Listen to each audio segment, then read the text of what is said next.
Today's show is sponsored by City Theater.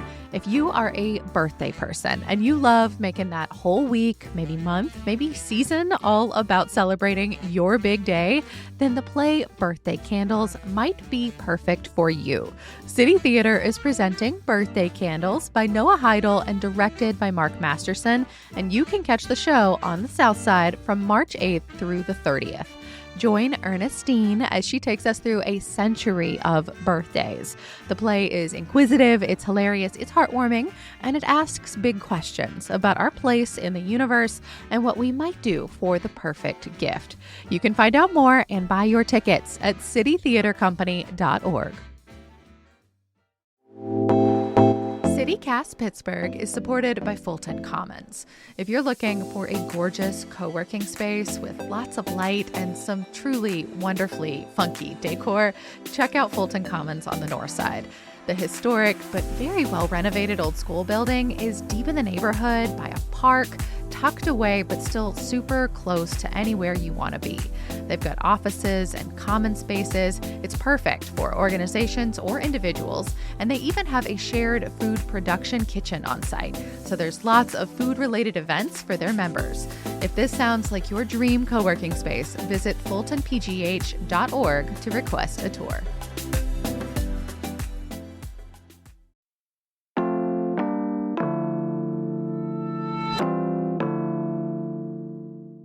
Today on CityCast Pittsburgh, the retail giant Walmart has bought its very first shopping mall, and of course, it's here in Pittsburgh. It's not clear what Wally World hopes to do with the Monroeville Mall. Maybe they were craving Sbarro, but we do know that there are a lot of very passionate movie fans with a vested interest in its fate. Today, I'm with Chrissy Suttles of Axios Pittsburgh to talk about zombies, retail therapy, and how folks are planning to honor our local film legacy for years to come.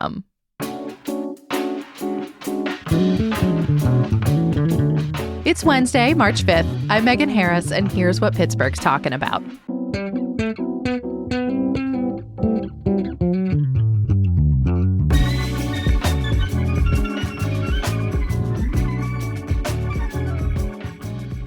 Chrissy, welcome.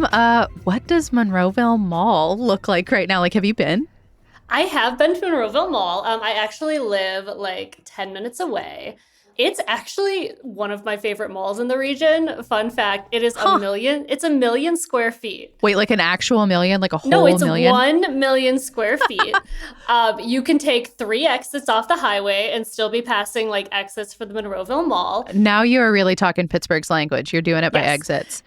And so there's a movie theater, there's an indoor pickleball court that just opened there. There's a JCPenney. Ooh. Save your coupons. Yeah, the mall is actually incredible. I don't care. Anyone can fight me on this. But is it busy? Are there a lot of storefronts? When I hear pickleball court, to me that suggests they had a lot of unused space. Yeah, so I would say there's usually a steady stream of people there, only because that area of Monroeville is very developed, right? There is a ton of chain restaurants around there. The traffic is very heavy. There's a very fancy Taco Bell across the street. And so there are always a decent amount of people in the mall. And even inside, it can get a little quiet, but because you have anchor stores like Dick's Sporting Goods and stuff, it's kind of bustling. Honestly, it's not Pittsburgh Mills. Which is Pittsburgh Mills and then, RIP Century 3 before it. We're used to what a dead or dying mall can look like. And that's usually when we start having this conversation about someone buying it or redeveloping it. It's not usually the places that still have a lot of customers, but Walmart owns this space now, and there's a developer in the mix named Cypress. Who is in charge of the space right now? So a little bit of everybody. I would say, so Walmart, technically, they own the mall. They get the final say. Cypress is brought in, and Cypress has worked with Walmart on some other projects across the country, but nothing quite like this. This is Walmart's first the purchase of a mall, especially a mall of this size. It just seems like a weird fit, a 1 million square feet for a Walmart. Right. Well, and so what we think they're probably going to do is, well, first, Cypress is a developer, right? So they're going to get community feedback. They're going to go into the community and ask people, what do you want to see? They're going to do demographic studies to see like what this area would benefit from Mm-hmm. before they move forward with any sort of development. Mm-hmm. So it's kind of just like a toss up right now. Like Walmart's in charge, but they're actually like, I think Cypress will actually be the public face of this project moving forward. Like we will not see Walmart much during this process. So what is the project? Like, do we know much about what their plans are at this point? So kind of at like a high level, we know that Yeah. they're thinking about converting it into some sort of higher end mixed use development, right? And we always hear that term thrown around. What does it mean? Well, probably some retail, some restaurants, maybe hotels, maybe even some housing, right? They just throw out all of these things that this is what it could be. And Mm-hmm. it's so much space that it absolutely could be that. But the amount of time it takes to do that is years and years and years. Permitting, all of, the bureaucracy of it. And so we don't really know what the end result will be with this. We do know, my guess is there will be a Walmart store included somewhere in there as an anchor store because Yeah, I why mean, else? that just makes sense. Like, why else would they have bought the property at all? It doesn't make, yeah, it wouldn't make any sense for them to buy it if they didn't want to be like have like a super center there. And there is no Walmart in Monroeville right now. I think the closest one is, at least a few miles away. And so I think That's what I was thinking, but I wasn't sure. I'm glad you said that. yeah, I think it's been like on their radar for quite a while. And I actually think because I think that they purchased this very fast. Like it went on the market and they snatched it up for a really good price. Like $34 million for that much space is pennies from what the previous developer paid and just generally what you get for that much land, like anywhere. Yeah. And so if a super center is on the table and mixed use development, I'm using air quotes, I assume that means that demolition is probably also on the table, at least in part. So what the developers has said to like some other media outlets is partial or full demolition is on the table. That's still so much space. So I don't know. It's like the 8th largest mall in the state. There's still a considerable number of stores there. I mean, I think there's like 100 stores there still. And so all of those stores would have to be kicked out. They would raise it and then redevelop it. More likely, what is to happen is like maybe they demolish parts of it and they work it in. But again, like, I don't know. I'm not the developer. Who knows what they're going to do? Yeah. And I mean, part of the reason we wanted to talk to you today is because there are, of course, the existing businesses in there. I'm sure there's lots of interested parties, Monroeville residents, but there is also this niche group of people very invested in this mall that, I'm wondering if these folks surprised Walmart, but I feel like all of us in Pittsburgh, like we understand this completely. The George Romero fans are like Yes. very, very into this process. Of course, his zombie classic Dawn of the Dead was filmed there. What are the Romero people saying about all of this? So, as you know, there are thousands and thousands of deeply dedicated George Romero fans. And some of them live here, but some of them just travel here a lot. Not just in Pittsburgh. People from all over the world Exactly. will spend thousands of dollars to visit the Monroeville Mall. And so I talked to a man who runs a very popular YouTube channel called Alpha Romero. He lives in Indiana. He's from Kentucky. That's clever. I like it. Yes, he has no roots in Pennsylvania. And the first trip he took with his 8-month-old daughter as like a family was to the Monroeville Mall.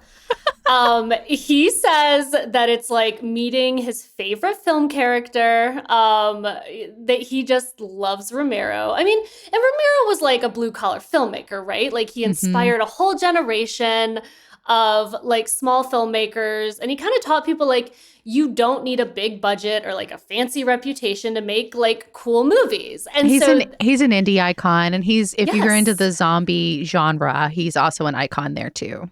Oh, yeah. Just like across the board. I mean, he got his start working for Mr. Rogers, right? Like he's a Pittsburgh institution. but not just in Pittsburgh. And so you go online and there are these Facebook groups dedicated to Dawn of the Dead and George Romero. And there are people who have filed petitions to save the Monroeville Mall.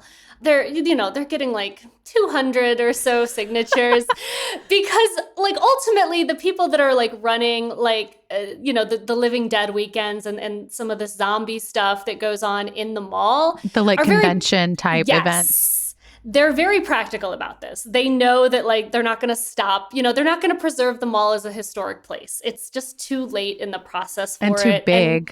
It's not like a small thing to preserve. It's a really big institution. It's really big. And like you can absolutely like try to preserve parts of it, but it's kind of too late in the process at this point. It's already, it already has a buyer. But there is like a niche group of people who want to save it. And then there's another kind of element of it where they're just like, we just want to like preserve space for us still here. We just don't want it to go away entirely.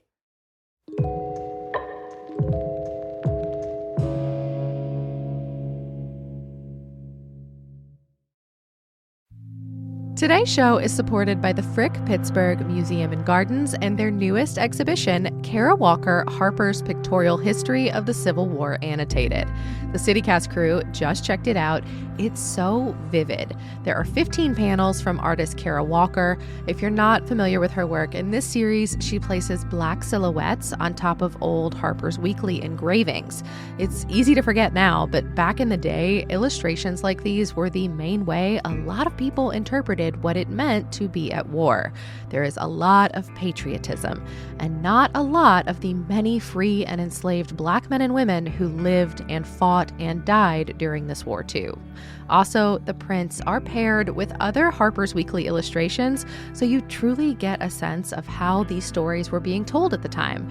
And because it's the Frick, a small bonus, they actually had the original bound copies of these Harper's Weekly illustrations. Like they were just in the house, handy, ready to go, and perfect for a show like Kara Walker's. The whole experience is just such a striking and visual reminder of what you often don't see in depictions of things like the Civil War. We highly recommend it. Get your tickets to Kara Walker, Harper's Pictorial History of the Civil War Annotated, now through May 25th. And learn more at thefrickpittsburgh.org. If you're ready for a great night out, the Pittsburgh Symphony Orchestra is shaking things up with a different way to do classical. Their Disrupt concerts are short, they are relaxed, they are often themed, and they have legitimately fun activities to do too. The PSO has 2 remaining Disrupt shows coming up this spring. First, there's Hope and Resistance featuring Prokofiev's 5th Symphony. That's March 8th. It is a masterpiece and a glimpse into history. Then Love Struck on April 10th featuring the greatest love story ever told, Ravel's Daphnis and Chloe. You'll get closer to the music as the PSO's onstage host guides you through every thrilling movement of these iconic works. Plus, did I mention that they are short? The performances are only 60 minutes long. But Disrupt is more than a concert, it's a vibe. It's an experience. Grab a craft cocktail and just enjoy the live music in a very chill, come-as-you-are atmosphere. No dress code, no rules, just a perfect evening in Pittsburgh. Shake up your night at pittsburghsymphony.org/disrupt. Tickets start at just $25. CityCast Pittsburgh is brought to you today by Kesem. An estimated 5 million children are coping right now with a parent's cancer diagnosis. Being a kid is hard enough without extra anxiety or feelings of isolation or hopelessness that can come from really heavy stuff and just trying to process their caregiver's medical treatment. That's why Kesem is trying to support these kids with fun, creative, free programs and a summer camp that help uplift them no matter what comes next. And Kesem needs you to help them make the magic. Make the Magic is Kesem's annual fundraising gala where they bring local folks together for an evening of storytelling and performance, and most importantly, the chance to make a real difference for Pittsburgh kids. There are 2 opportunities for Make the Magic coming up. Kesem at the University of Pittsburgh is celebrating March 21st at Pitt's University Club, and Kesem at Carnegie Mellon University is throwing their gala the very next day, March 22nd 22nd at the Convention Center downtown. Pick your team, Pitt or CMU, or hey, go to both. Get your tickets now at donate.kesem.org/PittsburghMTM25 or donate.kesem.org/CMUMTM25. Again, that's Kesem, KESEM, and be part of something truly magical. Make the magic change a life. There is a Living Dead museum inside the mall. There's like a bust of George Romero, I think outside the Dick's Sporting Goods, if I've read that right. Like you can buy zombie souvenirs. There's props inside the museum. Like what's going to happen to all of that stuff? Do we know? So Kevin Kreis is the owner and operator of both the Living Dead Museum and the Living Dead Weekends, which is the big zombie festival that happens once a year. For years and years, he operated out in Evans City, which is where Night of the Living Dead was filmed. And just, I think in 2017, he set up shop in the Monroeville Mall. He was there prior to, but most recently, in 2017. And so he just has like contingencies on contingencies. He says, if they demolish them, I was like, well, what happens? And he's like, well, this is what we do. And he had like 6 things he could do. One of them is go back to Evans City, which he doesn't want to do because, again, the mall is kind of a character in this film for people. When they go to the mall is the museum. Yeah. And it's also a better event space. Like I've actually been to one of the Living Dead weekend events before, but I went to Evans City and it was lovely, but it was sprinkling and it was kind of cold that day. And so it was like perfect vibes for like a tour of like a horror movie, Spooky. like icon. Yes. But it was also like, if you have thousands of people coming to a place, a mall is just a better spot. Oh, 100%. And it's one of the only places of its size, I think, in the country that you can visit like a movie location, like a filming location at that size that's public. I don't really think that exists too many other places. Most places you have to pay, a fee to get in. It's somebody's house or something. Yeah. And so like, it's just rare that something like this exists for 5,000 people to come visit once a year. Well, so what happens this year? Like, are they planning to make any changes with all of this stuff up in the air about like, the ownership, potential development, stuff like that takes forever. And their convention, I know, is coming up in June. So what happens in 2025? So this year is actually going to be a bit different regardless of the new owners. So Kevin Kreis basically rented out. So prior Living Dead weekends, they would basically rent out like 6 or 7 storefronts, and then just put like some actors in one storefront, some actors in another one, and people would go to and from and meet their favorite actors. And it was a little disjointed. This year, Kevin has rented out a bigger event space. Still within the mall or like? Yes. Okay. Yep. Still within the mall. And so people will have kind of like a home base. Everything will happen in like one room instead of 6 different little rooms. But he wants to, if for whatever reason his lease isn't extended past 2025, he wants to host 2 Living Dead weekends this year. One in, the regular one this summer, and then one maybe in October or November that's Dawn of the Dead themed. Just is like a final goodbye, essentially. Yeah. But he expects, ticket sales are blowing up for Living Dead weekend this year. I am not the least bit surprised. No. If you're into it, Living Dead weekend is June 6th through 8th. I read on Axios' website that passes start around $40. So it's like actually a reasonable amount of money to spend for something that's just like cool and kitsch in your own backyard. You have to be really into it. But also, like, it's super fun just to people watch. So I love George I was Romero. in the people watch category when I went to Evans City. I didn't know a thing about it. At that point, I'd only seen clips of the movie, so I was really useless. Yep. I have since watched it. It did talk me into finally watching the film, but I didn't know that much, and I still had a good time. And Dawn of the Dead is a great film. Like, it's fun. It's I haven't funny. seen that one yet, Oh, Chrissy. you have to watch it. It's like a fun satiric take on like American consumerism, but also it's a movie about zombies like running around the mall. There's actually like a lot of fun facts about the movie too. Like George Romero and Tom Savini, when they were filming it, they accidentally blew up like one of the front entrances of the mall during I'm sure that was great for insurance. Yeah, exactly. Well, because they got it, I think, like either for dirt cheap or almost free to film in because George Romero knew the owner. That's how Pittsburghers get stuff done. That's perfect. That's always how Pittsburgh works, especially in the 70s. It was just, I know a guy. And so it's very funny because, like, yeah, we're talking about preserving the mall, but like Romero kind of like jacked up that mall during filming. Yeah. And I mean, I guess it makes me wonder, like, you know, how Romero fans maybe, you know, like writ large are kind of like doing like spiritually and emotionally about like Walmart owning this part of their Americana. Like, I don't know. I mean, I read once that Romero, like himself, didn't even care that much about this space exactly. It was just like the convenient spot to make his point. But that doesn't mean that people don't feel some type of way about it now. You know what I mean? Right. It's become like kind of like a cultural touchstone for, you know, George Romero fans. I think that people are cautiously optimistic. But yeah, I mean, I think it'll hurt. I think if they tear down the mall and, you know, you can't visit anymore and you can't celebrate George Romero, you know, it'll definitely be painful for a lot of these fans who, because you know, the movie means a lot to them. Yeah. I mean, and do we have a timeline for any of this, like a next step, like anything that I guess you're keeping an eye on? So right now, the developers are still in like the early planning phases of like meeting with community members, like getting demographic information.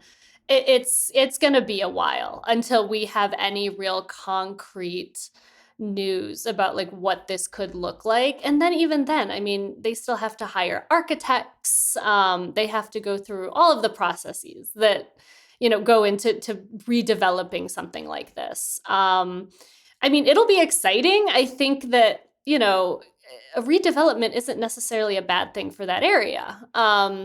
It's already pretty bustling over there, but I think it could be good. And I think the Ramiro fans also know that it could be good for the community to have, you know, some higher end retail, more housing, things like that. I think that it's not necessarily bad. It's just different. Yeah. I mean, if someone does hear this and they feel strongly, like, does Kevin Kreis want someone calling him up and saying like, hey, we got to rally, we got to save it? Like, is that a thing that anybody wants? No, I don't think Kevin Kreis, when I talk to him, he's like, I'm really eager to work with Walmart to make sure like we still have a space here. He does not want to rally against, you know, Walmart or anything like that.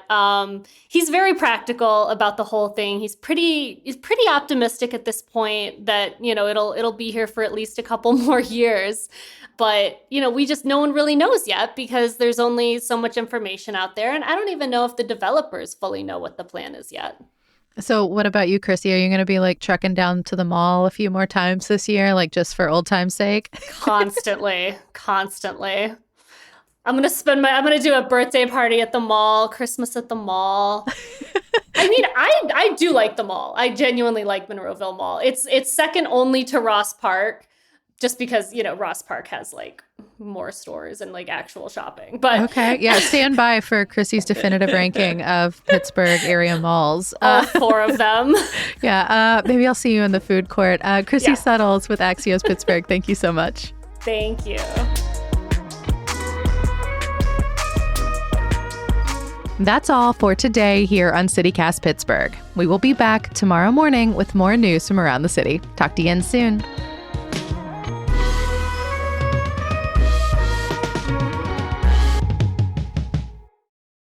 Well, also, apparently Flashdance was also filmed at the Monroeville Mall, which I learned recently. So another touch point for anybody who's not into zombies, you could be into dancing and that would be fine. Yep.